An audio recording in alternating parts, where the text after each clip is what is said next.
Okay, well noted. So you seem to hint that perhaps a grand coalition like NAC in 2002 might be in the offing. How do you ensure all your interests are aligned? Because if you fool me once, shame on me. If you fool me twice, Yes, shame yes, on you. yes. That's So, why. That's why I'm developing, a political and I'm party. happy. In fact, this is God sent. I have 2 years. I have time to craft a very serious political party. And by the way, I do admire Raila Odinga and ODM. We may have had problems with Raila Odinga, but give it to him. He crafted a very serious political machine that has been there for 20 years. Again, the quality of leaders that are elected at the ODM is admirable. In fact, I will be going to ODM for benchmarking. I must talk to Raila Odinga. I must ask him, Mzee, how did you craft this machine? How have you kept it going for 20 years? You know, the ODM is admirable. So I have 2 years to craft a very serious political machine.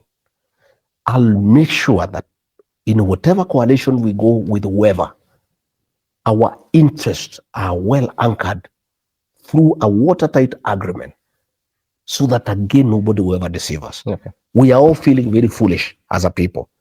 In fact, one of the burden that I carry that is very heavy on me, that sometimes weighs me down, is just how foolish I feel at times. That I was deceived by Ruto because he was a Christian, he came with the Bible. I believed him. I never even asked we sign anything. I was so naive, I was so trusting. I sometimes it weighs me down, I cry at night. How foolish would I have been? And I'm a student of political science. But we say once bitten, twice shy. This time we'll be careful. I have very serious elders who advise me. I have very serious former civil servants who advise me. I have professionals. I take advice because I made wrong decisions and I sank my people into shame. I sank my people into desperation. God giving me another chance. I will not repeat that mistake. It's a commitment that I've given to my people that I'll be very, very careful in whatever arrangement I get into. It must be watertight. I must have very proper professional advice by lawyers, by people who have been in politics. Okay. And that consultation is going on day and night. You know, I sleep past midnight every day. I consult and I'll continue consulting. And from next week now, I'm consulting other regions because we want to work with the people of Kenya. Forget about what people say that I'm tribal. You know, Roger, you know Rogers, eh? And don't say politics is local. Politics is local. Let me tell you. Had that time. Let me tell you. Let me tell you. How do you go to organize your neighbor's house when yours is in disorder? You first organize your house, your wife, your children. You make sure you are talking the same language. Then you go and visit the neighbor. But you cannot leave your house. Your wife is sleeping in a different bedroom. Your children are not talking to each other. Then you are going to the neighbor to tell them how they should stay together as a family. So I needed first to put my house in order. That's what a clever politician does. And I have done that successfully. Okay. Now that I have completed the unity of my people. And by the way, the president tried to divide Mount Kenya East and West. I stopped him and I will never allow him. It will never happen. And that is why Embu is a no-go zone for him. And that is Mount Kenya East. You know, he sends condolence messages there, they are rejected. And that is Mount Kenya East because the mountain people are clever and they know their strength is their unity. So now that I have more or less completed 98% uniting my people to speak the same language, to have a single political party that is strong, now we are reaching out to other Kenyans, like-minded Kenyans, so that we can work together. Do you think you'll shake off that regional tag, that tribalist tag?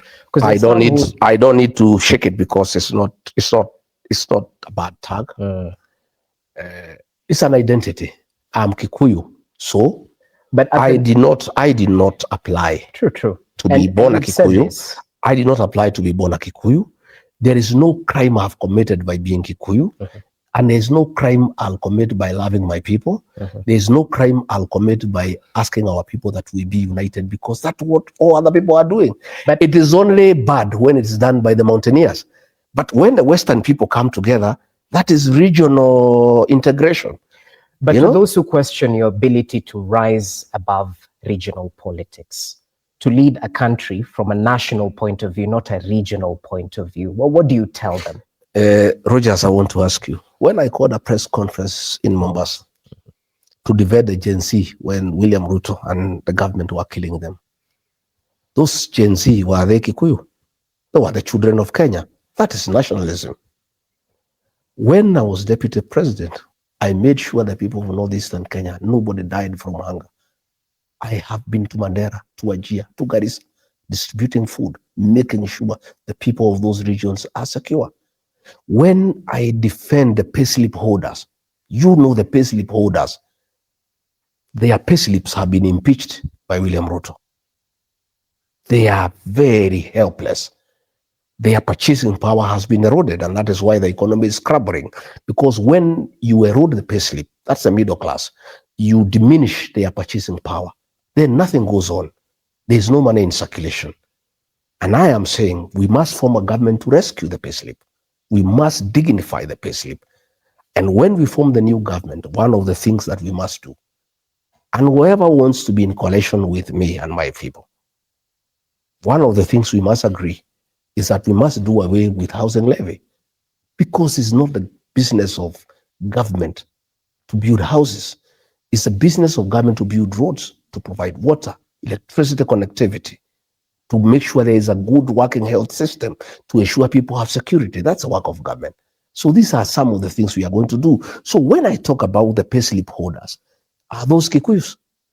They are the people of Kenya. My national credentials are good.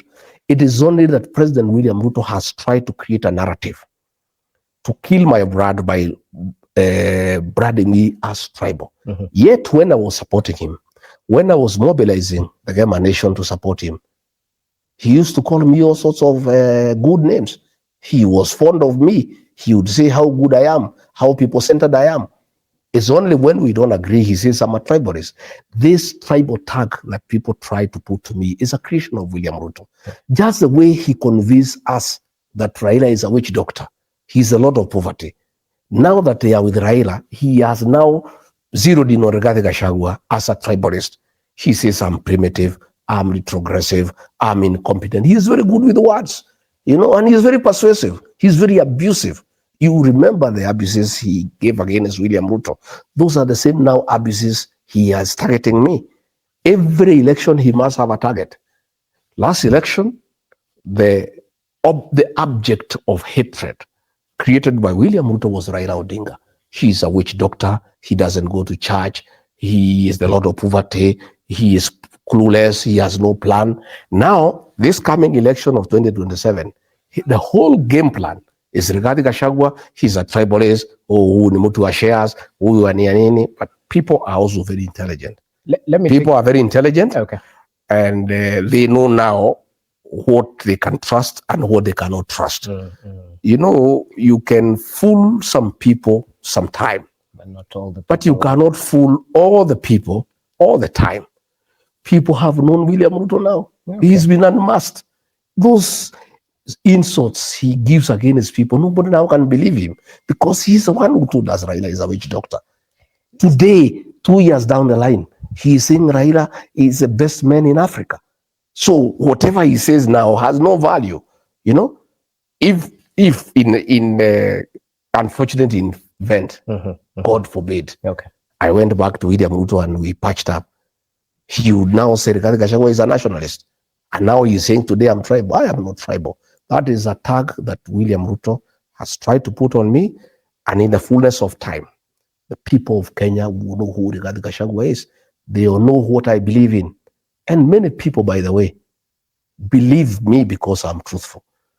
In difficult circumstances, when this country was burning, when the president said Gen Zs are criminals, is Rigathi Gachagua who called a press conference and said, no, these are our children. They are our sons and daughters. And they should not be killed. They should not be abducted. They should be listened to.